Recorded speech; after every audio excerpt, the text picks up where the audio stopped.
FX Medicine is not just a podcast. We also have free articles, infographics, and a monthly email newsletter, all designed to build your clinical expertise. Visit fxmedicine.com.au to sign up for our newsletter and get your latest free content.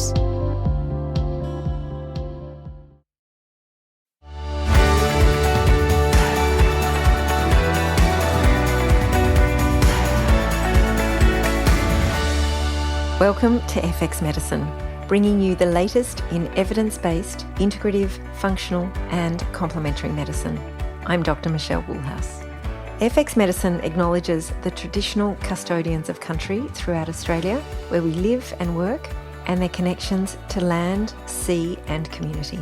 We pay our respects to the elders, past and present, and extend this respect to all Aboriginal and Torres Strait Islander people today. Fibromyalgia is a chronic musculoskeletal disease characterised by multi-system issues including chronic musculoskeletal pain, fatigue, sleep disturbance, depression and cognitive issues. It affects about 5% of the adult population and is disproportionately higher in women aged 20 to 60 years.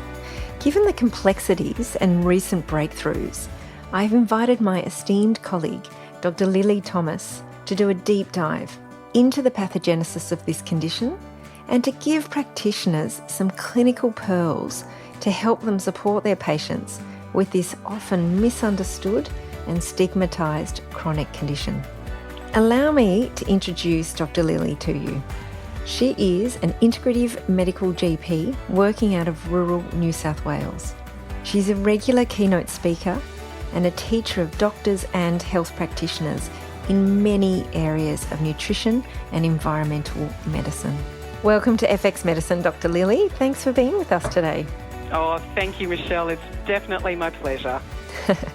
So fibromyalgia is possibly one of the most maligned conditions. You know, many sufferers still feel misunderstood and it can devastate some people's lives and not to mention their livelihoods. It's not a passing condition as a general rule. So tell us, Lily, what is going on for these patients and what are some of the underlying causes we really need to kind of know about? Well, firstly, when we speak of fibromyalgia, like so many different chronic diseases, there really is no one cause. And rather, you know, we have multiple etiologies or multiple causes that differ from person to person. But there are two main explanations in fibromyalgia that do underpin all the others. And these are both chronic systemic inflammation as well as neuroinflammation. And we can break these down even further. We need to understand that there's varied conditions and they all sort of coalesce together, and that accounts for all the different varied symptoms we see in the people with fibromyalgia. And, you know, when we're talking about these conditions, I'm meaning things like oxidative stress, mitochondrial dysfunction, activated mast cells, activated microglia, and both peripheral and central sensitization. And I'm sure we'll get a chance to discuss each of these in turn as we go along today in the podcast. Yeah, be great to kind of break them down and kind of really understand, A, how they interconnect, and B, it's like one thing kind of leads to another and sort of, you know, it's why it's like looking at the whole and then diving in. So it kind of begs the question, like, why does this happen for some people? You know, is there a trigger? Is there certain risk factors that we need to be aware of? What is that underlying kind of trigger point of that inflammatory response? Yeah. And like I said earlier, I don't think there is only one trigger point. Every person is unique. And so there's different risk factors with every person. But in saying that, there are several common risk factors that we should really explore if we want to successfully help someone with fibromyalgia. And so we need to understand where the inflammation is coming from, both that chronic systemic inflammation and the neuroinflammation. So the risk factors that I just want to bring up today, I mean, vitamin D, we've all heard so much about vitamin D. Absolutely. It's so important, for so many different things. We have to see if someone's vitamin D deficient. And it's important. We would all know as integrative doctors, you know, when you look at reference ranges, you know, the reference range in my lab goes from 50 to 140. And most integrative doctors and naturopaths would always aim for mid-range with most things. But truly after COVID and after all the research that's pointing to increased severity of symptoms, correlating with low vitamin D, an optimal level would be surely closer to 140. And the data clearly shows this with fibromyalgia as well. So always considering vitamin D. We need to look at gut health as well, because we know that most diseases begin in the gut. And our gut contains at least 70% of our immune system. And so if our digestion is not good, like if we've got intestinal permeability or intestinal dysbiosis, that's certainly going to contribute to the symptoms of fibromyalgia. There's also evidence that people suffering with fibromyalgia have abnormalities in both their peripheral and their central pain processing pathways, and we can go into that a bit later on. You have to look at lifestyle. Yep. You know, like our diets, whether we smoke, how much exercise, how well we sleep. Of course, we've got to consider psychological factors. There is a higher incidence of fibromyalgia in those people who've been sexually abused in childhood or who have experienced sexual violence in adulthood as well. Genes will have a part to play as well. There's more and more genetic things we're finding out about now, and there's a higher number of SNPs, so single nucleotide polymorphisms or mutations in people with fibromyalgia. And interestingly, they are all concerned with our serotonin receptor and transporter proteins, our COMT enzyme, which is really important, as we know, for mental health as well, and our dopamine receptor protein. So all of these things can add up. Oh, and one thing I definitely need to say here is environment. Obviously, you know, the environmental factors. We need to know, has this particular person been exposed to, you know, mycotoxins from mold or any tick-borne diseases? Do they have heavy metals, pesticides? We just have to look at it all together and work out what those specific risk factors are for that specific person who's sitting in front of us. Yeah, absolutely. So with all that being said, like, I mean, it's almost, you know, it's a seriously complicated deal, you know, such interconnected systems, and we've got almost like our mind-body medicine, we've got our digestive and our environmental aspects and all these lifestyle factors. Where do you like to start with complex conditions like this? Well, look, I suppose it really does depend upon the person that's sitting across from you as to what their needs and their priorities are. That's the first thing to consider. But for me, ideally, I always tend to like to look at gut health first. I like to look at what they're putting into their body. And I find that's really important, because if every day they're eating things that are inflaming them, then any supplements that we might use may not be absorbed as well. And we have to fight against those foods. And we know how common food intolerances are in this society, absolutely. You know. My little mantra is anything can do anything to anybody at any time. And, you know, it's just so true. We know that food intolerances do far more than just digestion issues. There can be direct links between foods and pain, foods and energy, foods and moods, foods and sleep. So, yes, I would have to say, for me, I tend to start gut first, if I can. Yeah. So there's a strong correlation between irritable bowel syndrome and fibromyalgia in the research, isn't there? Absolutely. You know, at least a third of the patients, and even up to 80% of patients with fibromyalgia actually meet the diagnostic criteria for irritable bowel. So there's really significant associations here. And besides the food intolerances that I was just mentioning before that we all know contribute to IBS, there's also the gut microbiome, and this is huge. You know, this is such a growing area. We know that the studies have shown that supplementation with probiotics can significantly decrease pro-inflammatory mediators such as tumor necrosis factor alpha, interleukin-6. We've got specific bacterial colonization patterns which have been linked to chronic pain, like Clostridia, coagulase negative staph. And there was actually a new study that they presented, or paper they presented last year, which actually showed that people with fibromyalgia have different amounts and species of bile metabolizing gut bacteria and different concentrations of bile acids in the blood. And this is one way to distinguish. They're saying it's very important even as a biomarker now specifically for fibromyalgia because it's different from, say, the people with IBS. Amazing. And also, if you think of the gut microbiome, we all know about LPS, the lipopolysaccharides, those really powerful pro-inflammatory endotoxins that are produced from the gram-negative bacteria in our gut. That's really important in fibromyalgia because if we're suffering with intestinal permeability or SIBO or SIFO, for instance, we know we're going to absorb those LPSs, hugely. And it's been shown that the LPS actually causes mitochondrial dysfunction in the muscle and it causes peripheral hyperalgesia and this thing called central sensitization. So it increases pain.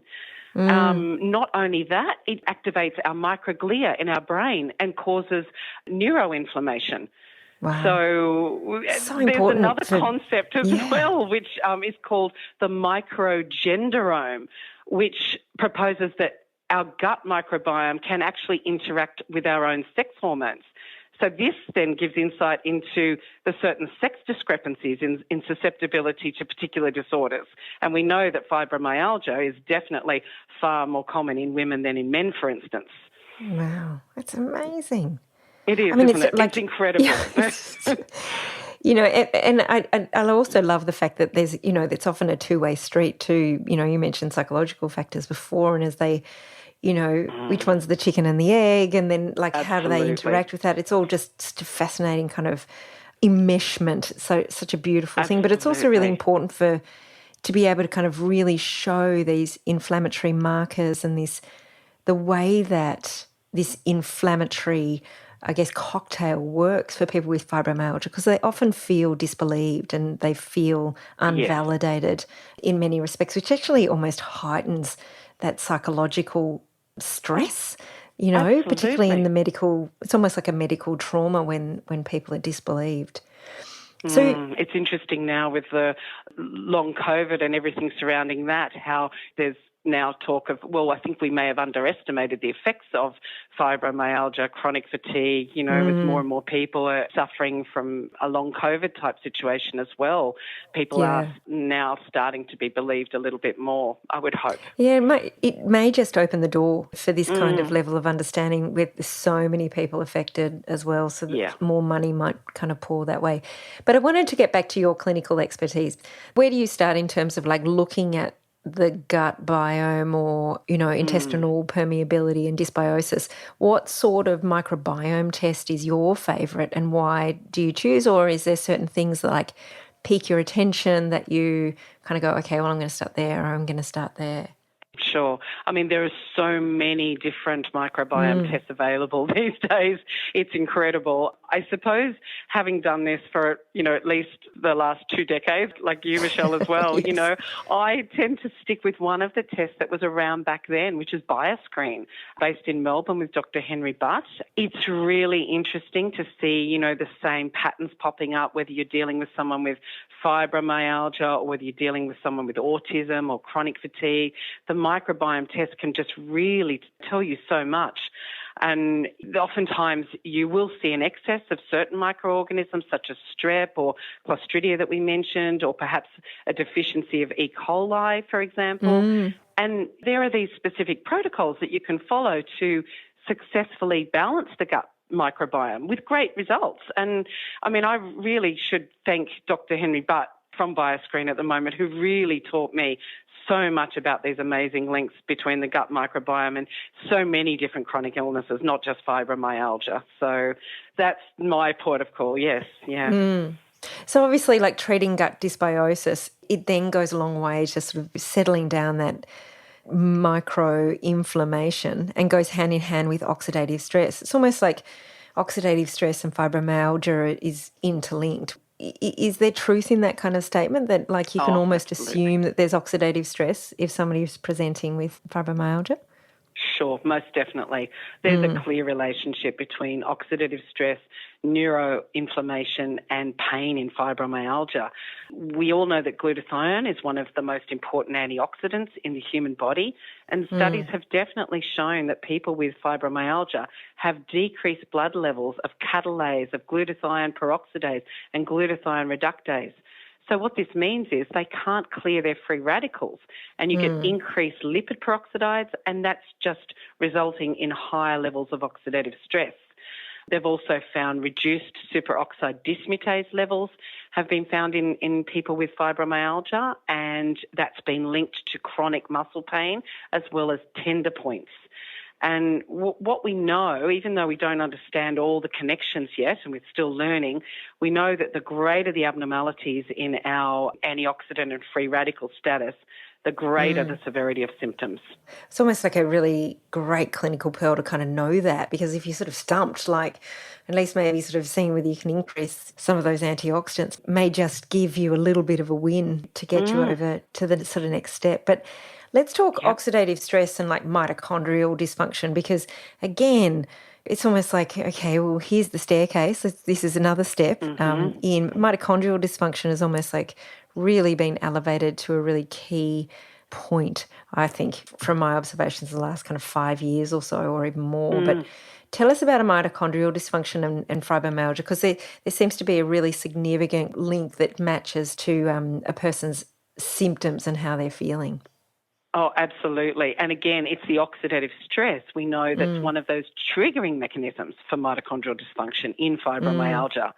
And so when our mito aren't functioning correctly, what happens is we get increased glutaminergic transmission. And remember that glutamine is one of the body's most important excitatory neurotransmitters.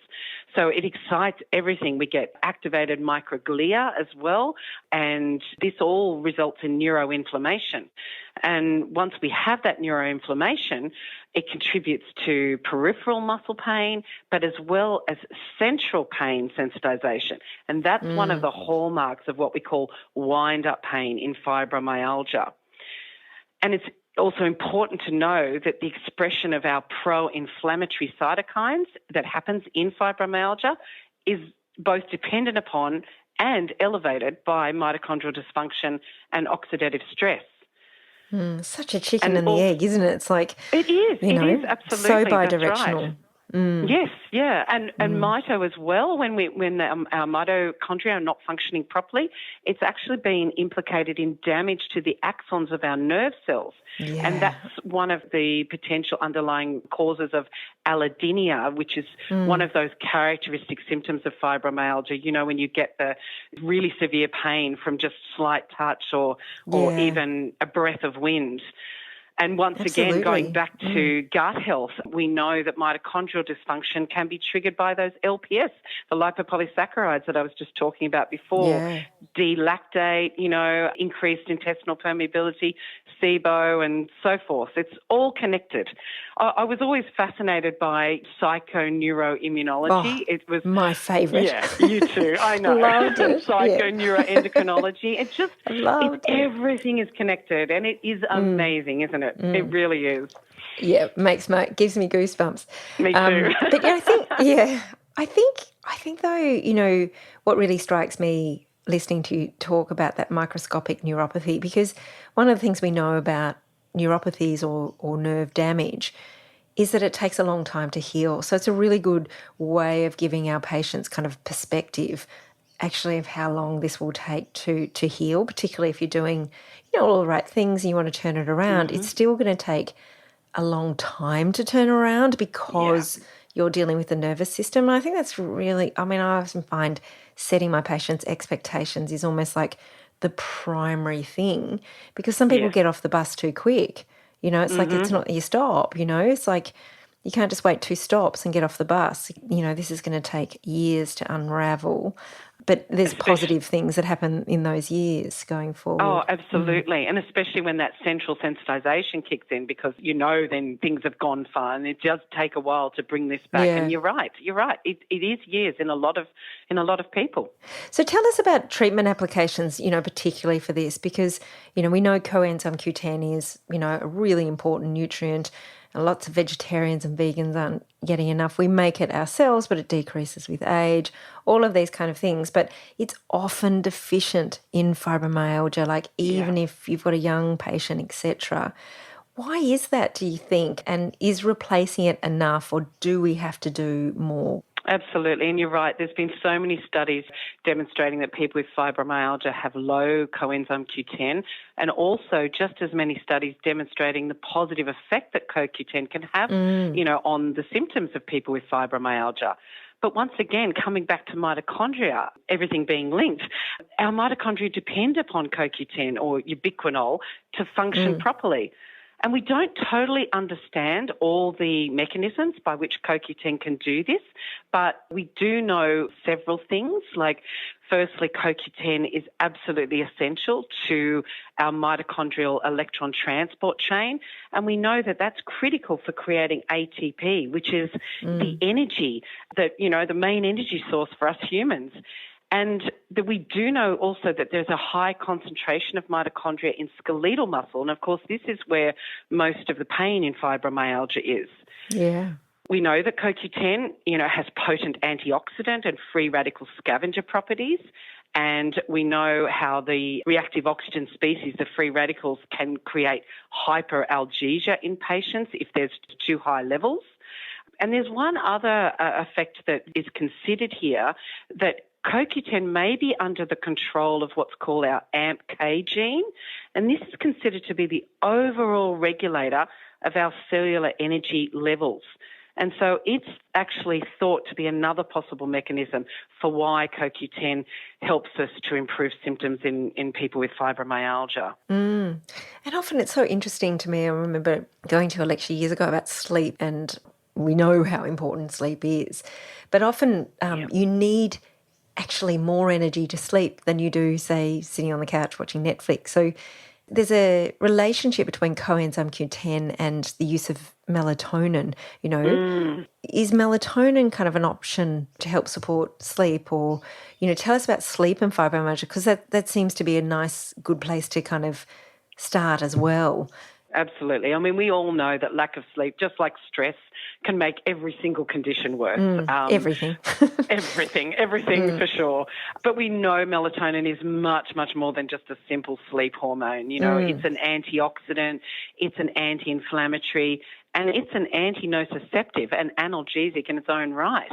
We do know that melatonin is produced in the pineal gland, but it's actually not just the only place it's made. It's actually made in our skeletal muscle, as well as our GI tract, our immune cells, our liver, our spleen. And fun fact, it's not just humans that make melatonin. Melatonin is also found in plants and animals and insects and fungi and bacteria. So it just shows you then that melatonin's got to have many greater roles than the ones that we're just currently aware of now. It's like psychoneuroecology. Neuroecology, absolutely. Exactly. It's a new phrase you've coined. Yeah, exactly. I'm going to patent it. Absolutely. Watch this space. When we think about melatonin and fibromyalgia, its role there, we know that obviously melatonin can help sleep, and when we're well slept, then that can result in less anxiety, and so therefore that can reduce our perception of pain. But once again, going back to our mitochondria, we know that mitochondria are strong producers of melatonin. And remember, our skeletal muscle has this high concentration of mitochondria. And so it's thought to be another mechanism by which melatonin, exerts its positive effects on pain in fibromyalgia. But more and more studies are showing it's not just about this either. We've got melatonin receptors connecting with mu opioid receptors, and they release beta endorphins when they are bonded with melatonin. But melatonin can also affect our GABA B receptors, which regulate anxiety and pain. And if we remember, GABA is our most important inhibitory or calming neurotransmitter in the body. So all of these things combined, melatonin, we know, is just simply not about sleep and sleep alone by any means. So we can't have a discussion on fibromyalgia without mentioning mast cells as a potential link. I mean, we've just released an episode on mast cells recently. Tell us about the role of mast cells and how they play a role in the dysfunction. And how do you go about considering that as a key avenue to go down? What do you look out for in that clinical kind of situation? Well, look, I suppose the most important thing to know about mast cells is they function as a critical bridge between our immune system and our nervous system. They actually connect the systems both directly. I mean, the mast cells actually abut our peripheral nerve endings, so they're right next to them. But it also connects them indirectly because the mast cells release their chemicals. Yes. And so the primary job of the mast cells in our body is to coordinate the body's immune response to toxins, to infections, to allergies, etc. But when they are inappropriately stimulated, so if there's too large a burden, which we think is one of the things happening in fibromyalgia amongst many other conditions, then they become activated and they can start reacting to just ordinary stimuli. So like foods that we eat, smells that we smell, touch, light touch, things that shouldn't be a problem become a problem when these mast cells are really activated. And themselves, we know mast cells, they produce far more than histamine. In fact, it's like more than 200 different biochemical mediators which can be released. And depending upon the conditions and depending upon if a person is having a flare-up or not, the mediators can change. So ultimately, this can cause different symptoms for that person as well, which is what adds to the complexity of everything. We know that the mast cell mediators have been found in both the plasma, so the blood, and also the cerebrospinal fluid of patients with fibromyalgia. And so this is going back to where we started.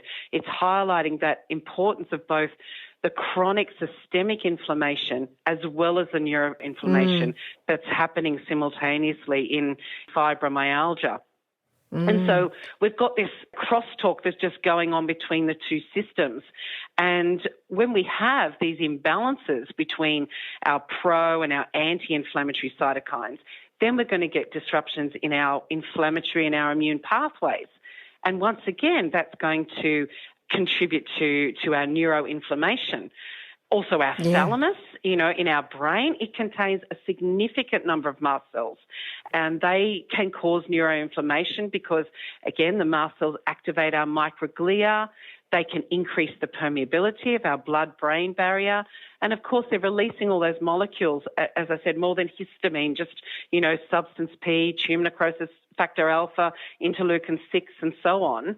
And then once we've got this continued activation of mast cells, well, that can lead to MCAS, or what we know as a mast cell activation syndrome. Once we've got that, that's when, once again, it's like the central sensitization, that it's far more complex. We've got far more blood-brain barrier dysregulation. We've got more microglial activation. We've got more neuroinflammation. And it's the neuroinflammation that actually turns acute pain to chronic and causes chronic pain to continue.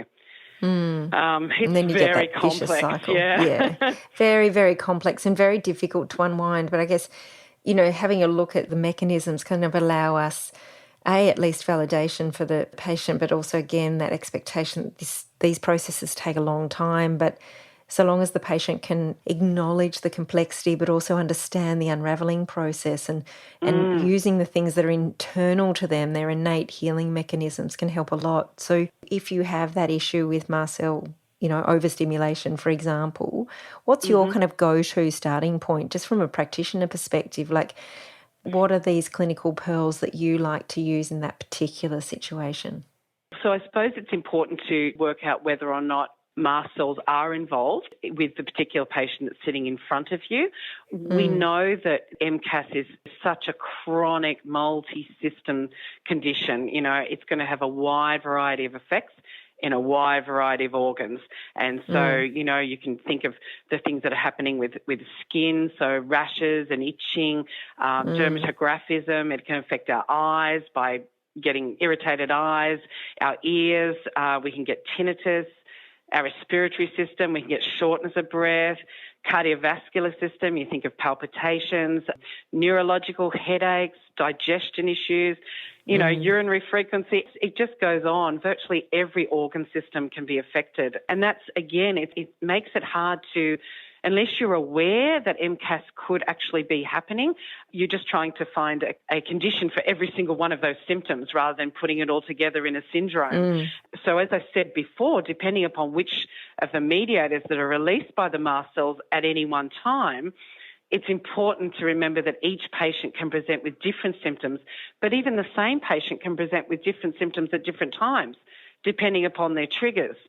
And so, I always think, is mast cell being involved here when, if the patient has multiple symptoms in multiple systems in their body, symptoms that come and go, and also lots of different triggers. And there's always an inherent difficulty in trying to work out what those triggers are, simply because they keep changing.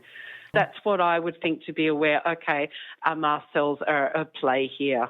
So one of the most fascinating parts of that recent presentation that I saw you at a conference recently was around the evidence between the difference between female mast cells and male mast cells. I thought that was absolutely incredible. Female microglia compared to male microglia. And this has some bearing on that predisposition of fibromyalgia in women, with these kind of conditions. And so often there's this underlying kind of sense of that, women are, vulnerable and they get fibromyalgia or they complain of pain. It sort of feeds into a bit of a cultural, I guess, negativity, around that. So tell us about that, because there's estrogen, progesterone connection, etc.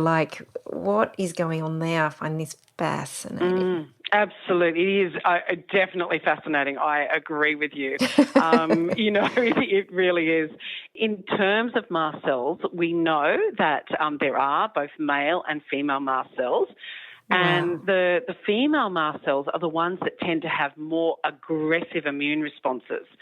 So this is really good because it's better, to fight infection on the one hand, but on the other hand, it can predispose females to suffer from more inflammatory and autoimmune conditions as well. So there's two sides of the sword, if you like.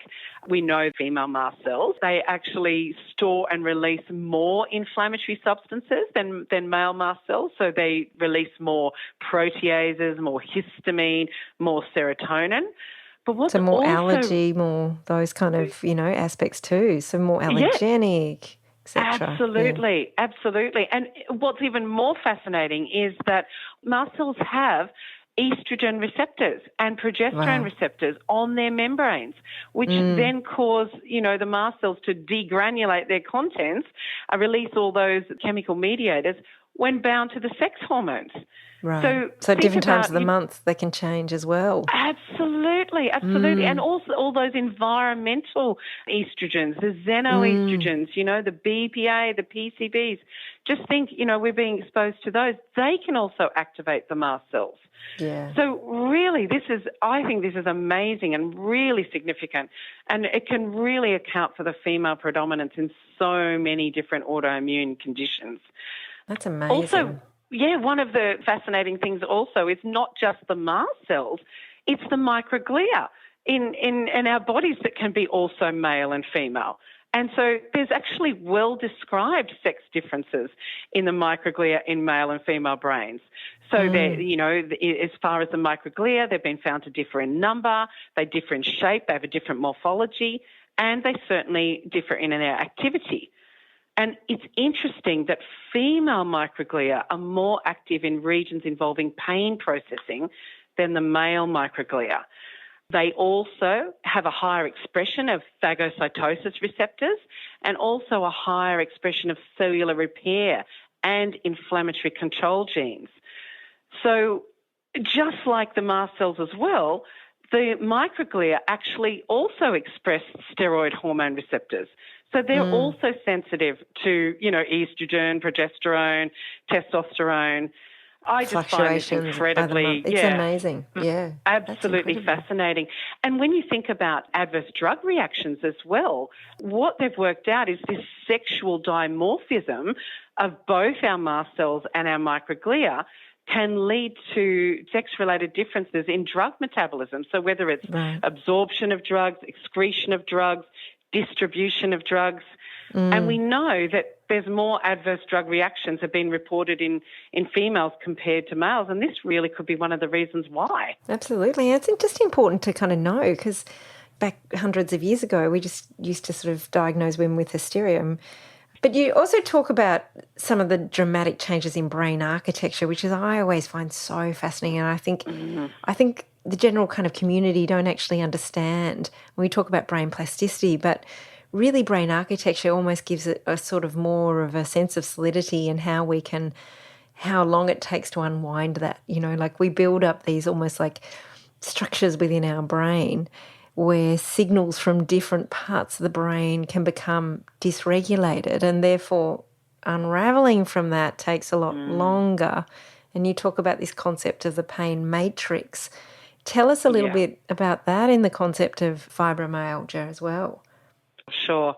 Look, there've just been so many studies done now which, using all sorts of different scanning techniques like MRIs and PET scans and neuroquant scans, that they actually demonstrate the swelling, or which we associate with neuroinflammation, in certain areas of the brain and atrophy in other areas in people with fibromyalgia.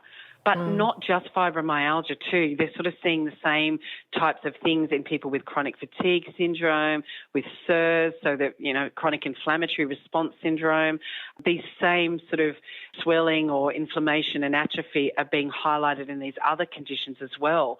And the interesting thing is that the degree of glial activation of brain inflammation actually correlates directly with the intensity of fatigue. So the greater the neuroinflammation, the greater the fatigue.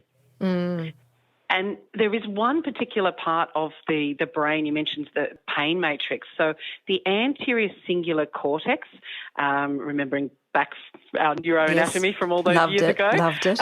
Yeah, totally. It's the part of the brain which is most closely linked with chronic pain.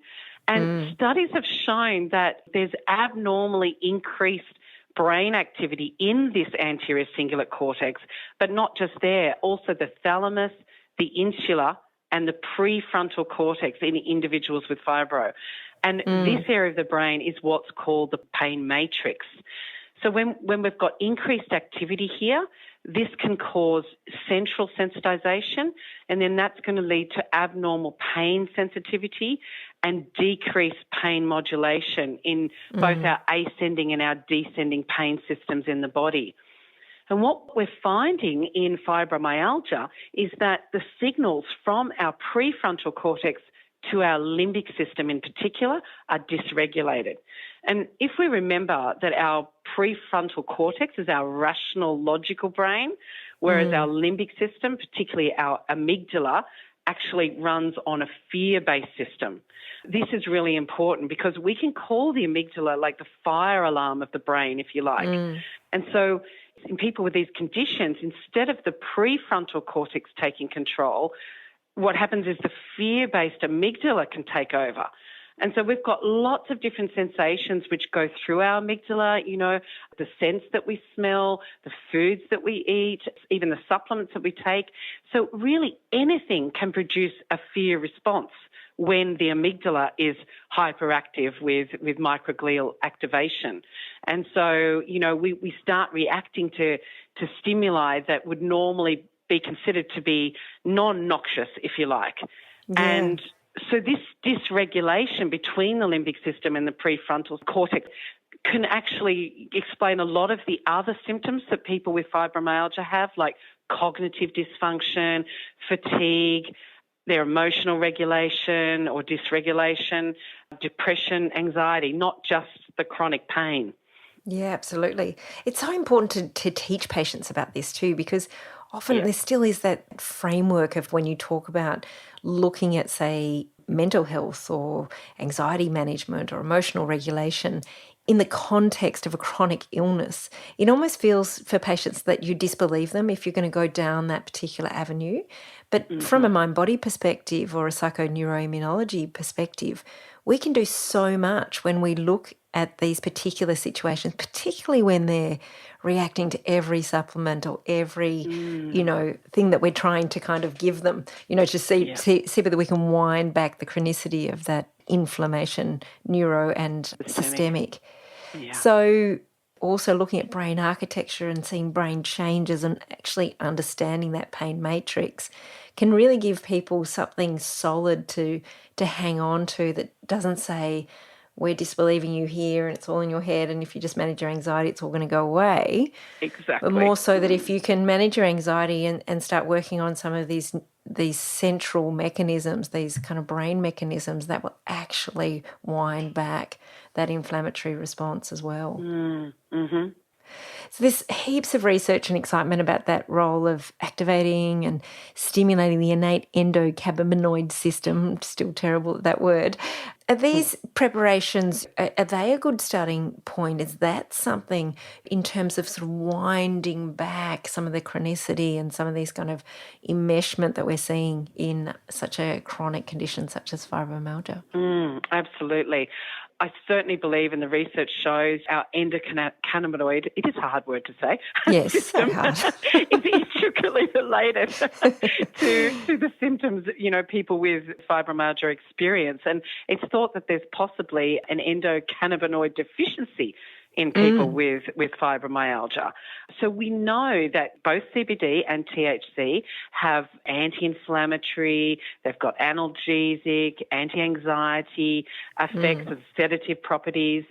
We know by the research that both CB1 and CB2 receptors can assist in reducing pain because they directly affect the nociceptors, the pain neurons in our muscles. CB1 is actually found in the nerve terminals in our central nervous system and our peripheral nervous system, so it can modulate the neurotransmitter release.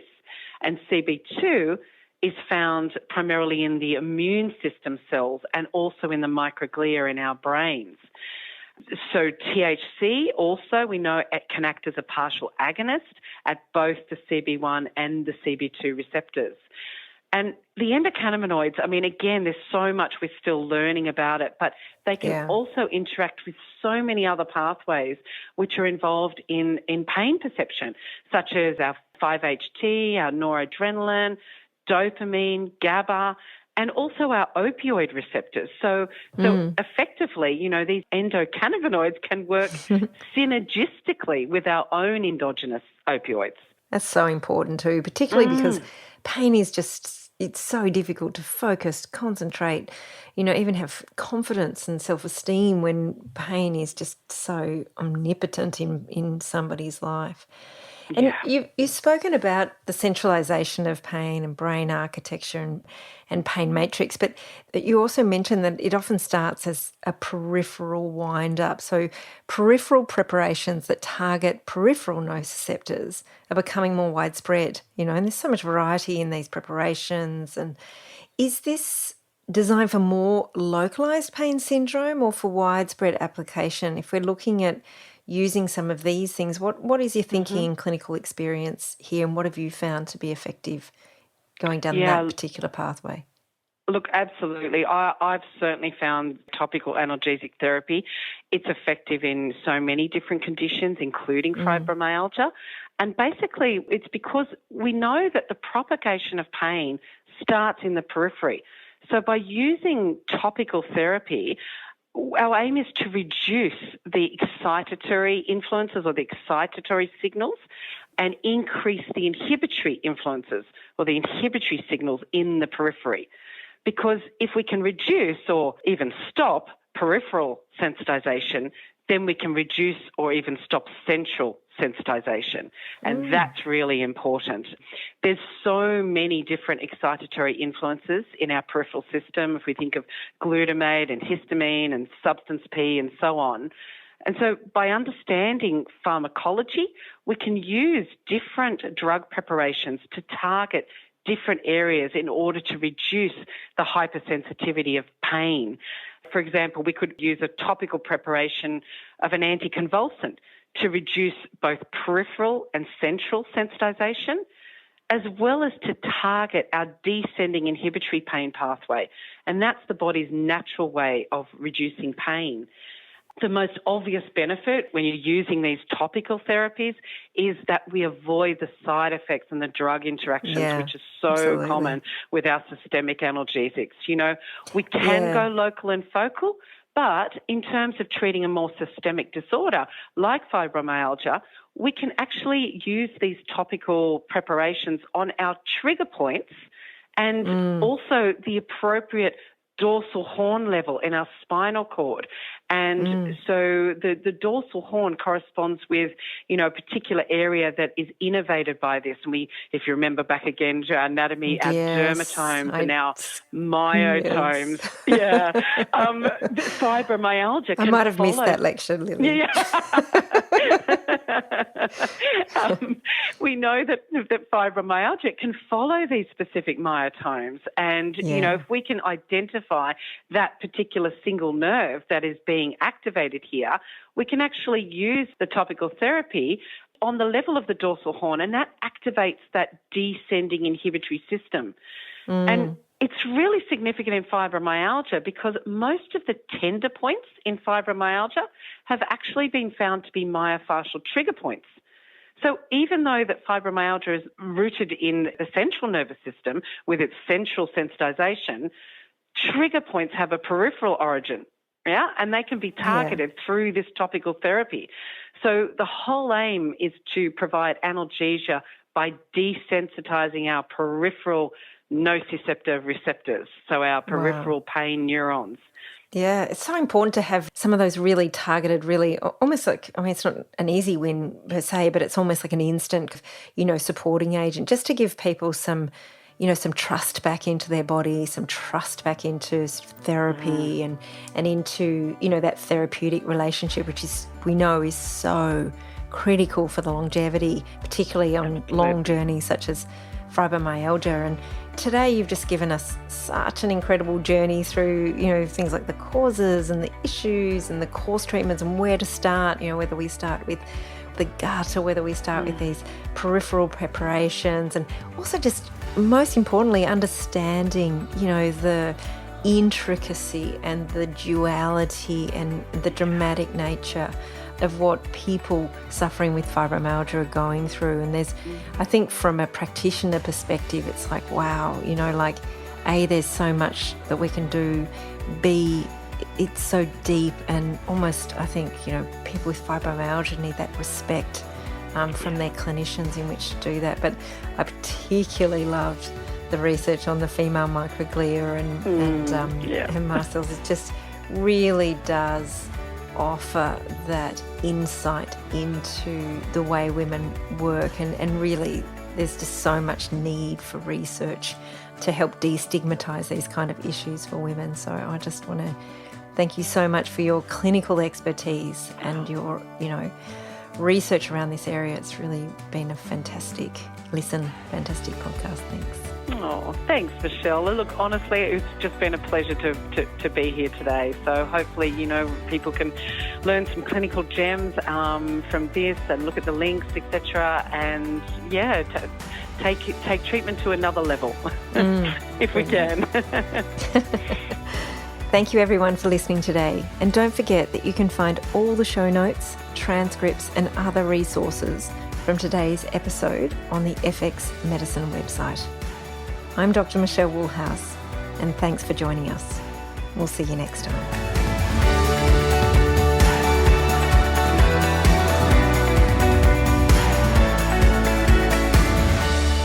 This podcast is intended as healthcare practitioner education only, and it is not a substitute for medical advice, diagnosis, or treatment. If you enjoyed this episode, please take a moment to give us a rating and review on Apple Podcasts, Google Podcasts, Spotify, or wherever you listen to FX Medicine, and share us with your family, friends, and colleagues.